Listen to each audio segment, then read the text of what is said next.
Assalamualaikum warahmatullahi wabarakatuh.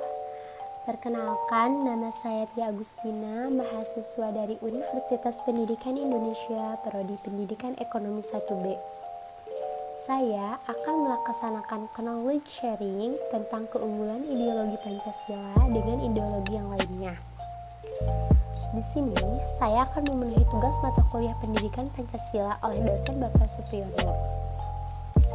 Sebelumnya, apa sih keunggulan ideologi Pancasila dengan ideologi lainnya? Mari kita bahas knowledge sharing minggu ini. Berikut merupakan artikulasi ringkasan keunggulan Pancasila jika dibandingkan dengan ideologi lainnya. Sila pertama Pancasila lebih unggul dibandingkan paham ateisme yang dianut komunisme, yang berbasiskan ajaran materialisme, dialektis, dan materialisme historis versi mekanisme.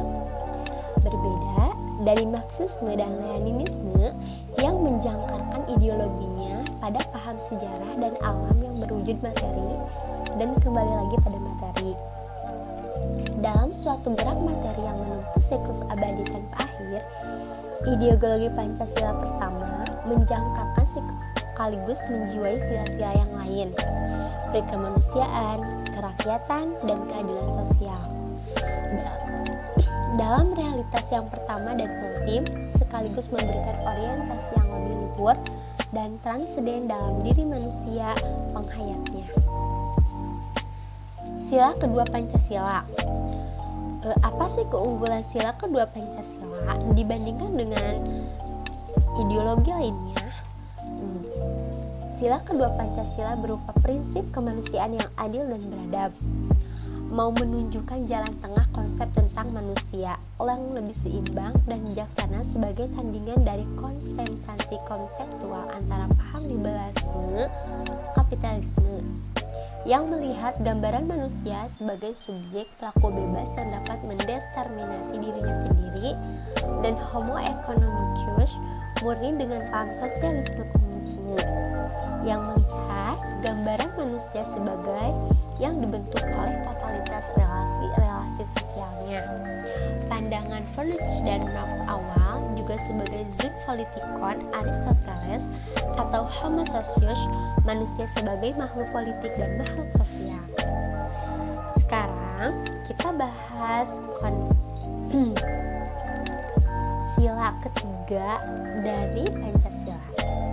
Konsep persatuan Indonesia sebagai sila 3 Pancasila lebih unggul daripada konsep persatuan ras atau disebut juga Nazi, dan persatuan bangsa yang chauvinis atau fasis. Persatuan ras dan bangsa yang chauvinis merupakan pemahaman persatuan yang sempit dan singularis, bahkan eksklusif. Persatuan jenis ini mengandung unsur peninggian diri sendiri atau superioritas ras Arya, dan perendahan yang lain-lain berbeda, inferioritas yang lalu dilegalkan atau disebut Nuremberg Law, dan dijustifikasi secara ilmiah. Prinsip persatuan Indonesia versi Pancasila tidak seperti ini. Prinsip persatuan Indonesia didasarkan pada penghormatan atas perbedaan keragaman, bukan hanya secara prinsipil, namun juga secara konkret. Kita bahas sila keempat Pancasila.